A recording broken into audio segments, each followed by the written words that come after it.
하나님 우리 아버지와 주 예수 그리스도로부터 오는 은혜와 평강이 여러분과 함께 하시기를 바랍니다.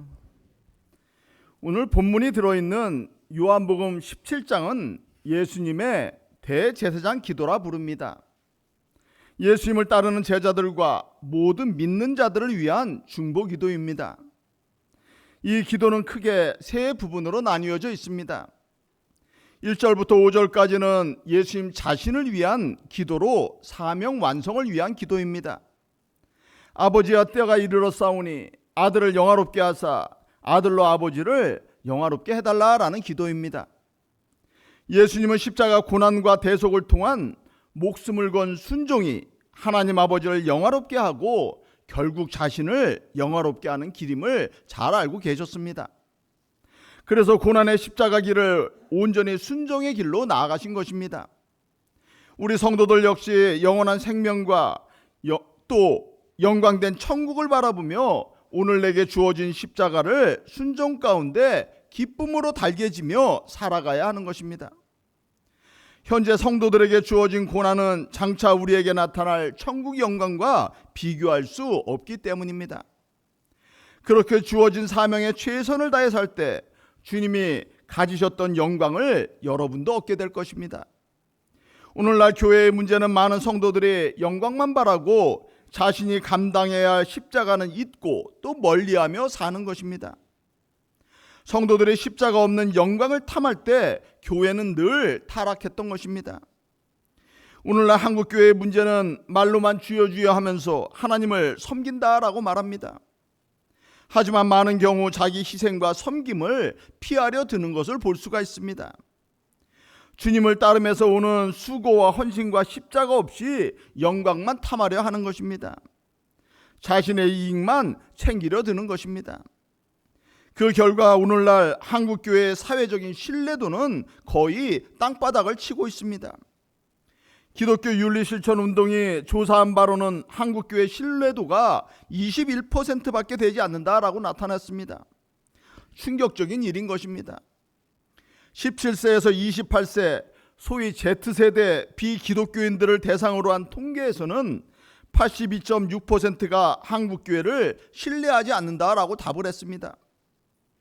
많은 성도들이 교회 안에서 친교하며 예배드리며 성경 공부하고 제자 훈련했는데 밖에서 보는 세상 사람들은 교인들을 별로 좋게 보지 않고 있다라는 것입니다. 이유를 물으니 교회의 본질과 사명을 잃었고 언행일치가 안 되고 이기적이고 폐쇄적이기 때문이라고 답합니다. 성경을 통해 배운 것을 세상에 나가서 진정성을 가지고 실천하지 않았다라는 것입니다. 그 결과 우리가 인식하지 못하는 가운데 교회는 신뢰하기 어렵고 쳐다보기도 싫은 그런 기관으로 전락하게 된 것입니다.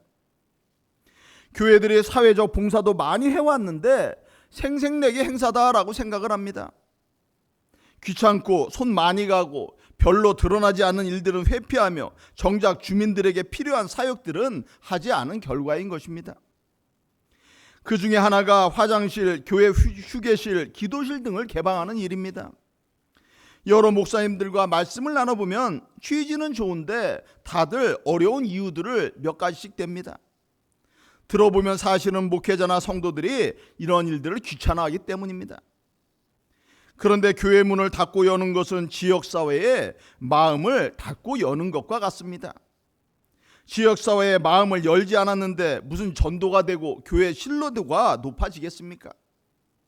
교회 문을 열고 지역사회와 소통하며 교회에 대한 신뢰도를 높이지 않으면 앞으로 한국교회는 더 심각한 문제에 직면하게 될 것입니다. 앞으로 문을 닫고 있는 교회는 지역에서 아마 살아남기가 어려워질 것입니다. 물론 대형 교회는 교인들 수평 이동으로 괜찮지만 200에서 300명 이하 교회들은 계속 교인들이 줄게 될 것입니다. 교인이 주는 것도 문제지만 예수님이 세상에 손가락질을 받고 선한 영향력을 잃어가는 교회들의 모습을 보시면서 또 얼마나 가슴 아파하시겠습니까? 점점 황폐해져가는 한국교회를 위해 주님은 입으로 주여 주여 하기보다는 하나님과 이웃을 진실된 마음으로 섬기기를 원하시는 것입니다. 십자가 사랑과 희생으로 하나님과 이웃을 우리는 섬겨야 합니다.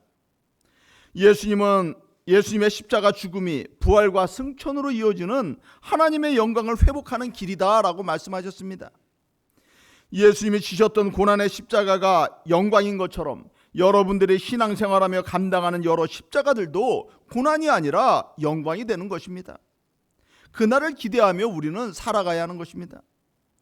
예수님께서 기도하시며 내게 주신 영광을 그들에게도 주었다고 한 것은 바로 이러한 십자가 사랑 같은 섬김의 실천을 통한 영광인 것입니다. 요한복음 저자 사도 요한은 박해받는 성도들에게 고난은 짧고 영광은 영원하다라는 것을 늘 강조했습니다. 특별히 그가 쓴 요한계시록에는 예수님을 위한 고난을 통한 영광이 잘 나타납니다. 요한계시록은 많은 이들이 생각하듯 말세에 어떤 일이 일어날 것인가를 예언하는 책이 아닌 것입니다. 재난과 전쟁과 죽음이 어떻게 다가올지 미리 안다고 우리는 별 소용이 없습니다. 계시록은 고난받는 성도들을 향한 주님의 위로와 사탄과 악한 영들에 대한 심판과 마지막 때 성도들에게 주어질 천국의 영광을 알려주는 책인 것입니다. 지금은 고난과 박해가 있을 것이지만 믿음 가운데 환난을 통해 보석같이 다듬어진 정결한 신부들에게 영광이 주어질 것임을 강조하는 책이 요한계시록인 것입니다. 우리는 우주적인 종말이 언제인지 알 수 없습니다. 아마겟돈 전쟁이 언제인지, 말세의 징조를 어떻게 풀이해야 하는지, 그런 것들이 뭐가 그리 중요합니까? 오늘 밤 하나님의 여러분 영혼을 취하신다면 나는 정말 천국에 갈 수 있을까라는 질문이 우리 인생에 더 중요한 것입니다.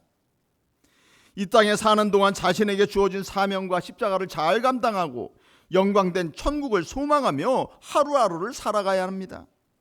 그런 삶이 중요한 것입니다. 예수님의 두 번째 중보기도는 요한복음 17장 6절에서 19절까지로 제자들을 위한 기도입니다. 주님은 제자들이 하나 되게 해달라고 하셨고 악에 빠지지 않고 보존되기를 간구하셨습니다. 또 진리로 거룩하게 해달라고 말씀하셨습니다. 그만큼 하나 되기가 어렵고 악에 빠지기가 쉽고 믿음을 지키며 거룩하게 살기가 어렵기 때문에 제자들을 위해서 예수님이 간구하신 것입니다. 이어지는 오늘 본문은 예수님의 세 번째 중보기도입니다. 제자들을 통해 복음을 듣고 성도가 될 미래의 신자들을 위한 기도가 오늘 본문입니다. 여러분을 위해 이미 2000년 전 예수님은 중보기도 하셨고 지금도 하나님 우편에서 여러분을 위해서 기도하고 계십니다. 로마서 8장에 죽으실 뿐 아니라 다시 살아나신 이는 그리스도 예수시니 그는 하나님 우편에 계신 자요 우리를 위하여 간구하는 자다라고 했습니다. 히브리서 7장에도 그가 항상 살아계셔서 그들을 위해서 간구한다라고 하셨습니다. 이러한 주님의 간구는 우리 믿는 성도들에게 말할 수 없는 위로와 또 소망을 줍니다. 주님이 고난 가운데 함께 하시고 지켜주시며 낭망하지 않게 하시고 믿음을 굳건하게 해주셔서 우리를 구원의 길로 이끌고 계시는 것입니다. 오늘 본문에 나타난 성도들을 향한 예수님 중보기도 내용은 우리와 같이 그들도 다 하나 되어 우리 안에 있게 해달라라고 하는 것입니다. 이 하나됨은 성부, 성자, 성령 하나님이 상호 사랑과 또 순종 가운데 하나 되듯 성도들도 사랑 가운데 하나게 되게 해달라라는 기도입니다. 이러한 하나됨의 연합은 교회의 머리이신 예수님과 연결된 각 지체들의 연합을 우리는 생각할 수 있습니다. 포도나무 되시는 예수님에 연결된 가지로서의 연합이라 생각할 수 있습니다. 우리가 예수님을 나의 구주로 고백하고 믿음으로 우리는 예수님과 하나로 연합할 수 있습니다. 예수님을 따르는 성도들은 사랑 가운데 서로 하나 되고 머리 되시는 예수 그리스도 안에서 한 몸을 이루어 하나님의 뜻을 함께 이루어 가는 것입니다. 고린도전서 12장에 몸은 하나인데 많은 지체가 있고 몸의 지체가 많으나 한 몸임과 같이 그리스도도 그러하다라고 했습니다. 교회 안에는 손과 발처럼 부지런히 봉사하는 분들도 있고 눈과 귀의 역할을 하시며 성도들을 세밀하게 돌보시는 분들도 있습니다. 예배 때마다 찬양으로 섬기시는 분들도 있고 교사와 피아노 반주 PPT 만들기 또 촛불 점화 식당 봉사 주차 봉사도 하십니다. 또 예수님처럼 성도들과 교회를 위해 늘 중보기도 하심으로 교회를 든든하게 세워가시는 기도의 아버지 어머니도 계시는 것입니다. 역할은 각기 다르지만 모두가 각자의 은사와 섬김으로 하나님 보시기에 아름다운 교회로 함께 세워가고 있는 것입니다. 몸의 각 지체처럼 각자의 역할과 사명이 다르다라는 것도 우리는 기억해야 합니다. 그러므로 남들에게 이거 해라 저거 해라 하지 마시고 자신에게 주신 은사대로 겸손히 주님의 몸된 교회를 섬기는 것이 주님이 기뻐하시는 일인 것입니다. 모두가 머리가 되고 손이 되는 것이 아니라 그런 유기체적인 다양성 가운데 하나됨과 섬김이 주님이 원하시는 하나됨인 것입니다. 여기서 또 중요한 것은 예수 그리스도 한 성령 안에서의 하나됨입니다. 온전한 성도 간의 하나됨을 이루기 위해서는 예수님과 성령 안에 거하는 친밀한 연합이 우선되어야 하는 것입니다. 교회가 분열되는 것은 성도들 각자가 예수님과의 친밀한 연합을 이루어가지 못하고 있기 때문인 것입니다. 하나 되게 하시는 성령 충만한 교회가 어찌 나뉘고 또 분열되겠습니까? 성령으로 충만한 사람은 예수님처럼 다른 사람들을 높이고 자기를 낮추는 삶을 살아갈 것입니다. 그렇게 자기를 낮추면 다툼과 분쟁이 교회 가운데서 다 사라지는 것입니다. 자꾸 교만 가운데 자신을 드러내려고 하니까 교인 간에 분쟁이 생기는 것입니다. 교회의 문제는 늘 주님과 연합하지 못한 이들로 인해서 생겨나는 것입니다. 성령이 임하지 않는 미성숙한 교인들은 늘 교회 안에서 왕노릇하려 드는 것입니다. 교회를 또 분열시키는 것입니다. 내가 주인 되어 살아가고자 하는 미성숙한 이들의 목소리가 높아지면 교회 공동체의 분열과 다툼이 생겨나는 것입니다. 주님의 몸된 교회가 다툼으로 분열될 때 애통해 하시며 하나 되기를 간구하시는 예수님의 마음을 우리는 헤아릴 수 있어야 하는 것입니다. 그런 애통의 마음을 갖는 것도 내 힘으로는 사실은 안 되고 예수님과 성령님과 또 연합할 때 가능하게 되는 것입니다. 성도들 간에 시기와 질투가 있고 당짓고 마음이 나누이는 분열의 영은 분명히 사탄의 영임을 직시해야 합니다. 하나님은 그리스도 안에서 교회가 하나 되기를 원하셨습니다. 에베소서 2장에 그리스도 안에서 건물마다 서로 연결하여 주 안에서 성전이 되어가고 그리스도 안에서 함께 지어져 간다라고 했습니다. 여러분 한 사람 한 사람이 다 성전의 구성 요소인 것입니다. 하나됨의 핵심은 성도들이 그리스도 안에 거하는 것입니다. 교회는 머리 대신 주님께 붙어있는 각 지체들로 한 몸을 이루어야 합니다. 몸을 하나로 세우기 위해서는 각 지체가 자기 잘난 척하지 않으면 안 되고 사랑 안에서 서로를 존중하고 세워주어야 합니다.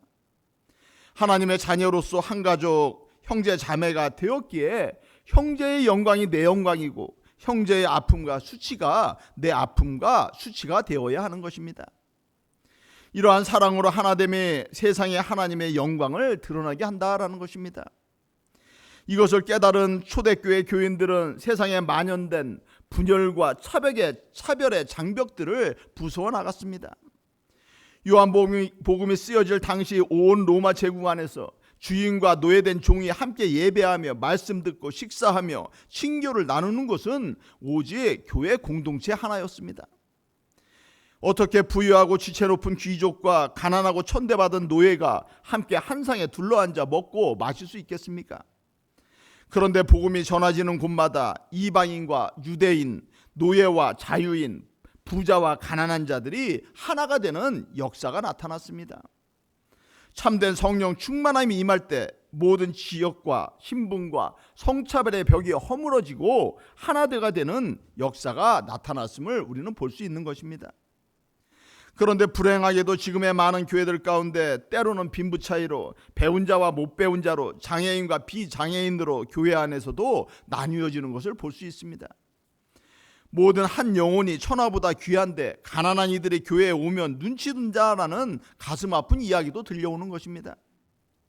초대교회부터 이어진 기독교 전통은 모든 이들이 하나님의 자녀로서 존중받고 함께 예배드리는 것이었습니다. 모든 분열과 차별과 나님은 성령이 함께하지 않은 증거입니다. 그러므로 이를 극복하고 성도들이 하나가 되는 방법은 성령 충만의 은혜를 우리가 사모하며 신앙생활하는 것입니다. 또 에베소서 4장에서 사도 바울이 말한 것처럼 성령에 하나 되게 하신 것을 힘써서 지켜나가야 합니다. 성령이 우리를 하나 되게 하셔서도 이 하나됨은 적당히 지킬 수 있는 것이 아니라 힘써서 지켜야 할 책임이 우리 가운데 또 있다라는 것입니다. 주님은 성도들이 사랑으로 하나된 모습을 세상에 보여줌으로 세상으로 아버지께서 나를 보내신 것을 믿게 해달라라고 기도하셨습니다. 세상 사람들은 사랑으로 서로 섬기며 하나된 교회 공동체의 모습을 보면서 예수님이 교회 공동체 안에 계시구나라고 믿게 되는 것입니다. 말로 해서 믿는 것이 아니다라는 것입니다. 우리가 하나님을 믿고 예수님을 믿는다는 증거는 성도들 간에 사랑 가운데 거하는 것이고 하나 되는 것입니다. 24절에서 예수님은 하나님 아버지는 창세전부터 나를 사랑하셨는데 주님께 주신 영광을 모든 성도들이 누리기를 원한다라고 말씀하셨습니다. 이 말씀을 통해 세상을 창조하시기 전에 이미 예수님이 하나님 아버지와 사랑과 영광 가운데 함께하고 계셨음을 우리가 알 수 있는 것입니다. 어떤 이단들이 말하듯이 원래 예수님은 인간이었는데 세례를 통해서 하나님의 아들로 소명을 받지 않았다라는 것입니다. 예수님은 창세 전부터 성부와 하나님과 함께 하나가 되어서 거하셨던 분이십니다. 또한 예수님이 가지신 천국의 영광을 성도들과 함께 또 나누기를 원하십니다. 이 천국은 이단들이 말하는 것처럼 14만 4천 명으로 제한되는 것이 아니라 예수님을 나의 구주로 믿고 고백하는 모든 성도들에게 다 주어지는 것입니다. 예수님은 그 천국 영광을 당신의 창조한 모든 세상 사람들과 함께 누리기를 원하시며 여러분을 그 영광된 자리로 또 초대하고 계십니다. 또 여러분을 위해서 기도하고 계십니다. 오늘 하나 되기를 원하시는 예수님의 간절한 기도에 귀 기울이시고 주님이 주실 영광에 참여할 수 있기를 소망합니다. 하나님은 우리가 사랑 가운데 연합하여 하나 되기를 기도하셨습니다. 그 기도에 힘입어 온전히 사랑 가운데 하나 되는 성도들이 될 수 있기를 소망합니다. 이러한 하나됨은 말로서가 아니라 자신을 희생하고 섬김으로써 이루어질 것입니다. 예수님과 연합한 하나됨과 사랑의 사역을 통해서 세상에 주님의 참된 제자임을 드러내고 천국 영광에 참여하는 복된 성도들이 다 되시기를 주님의 이름으로 축원합니다.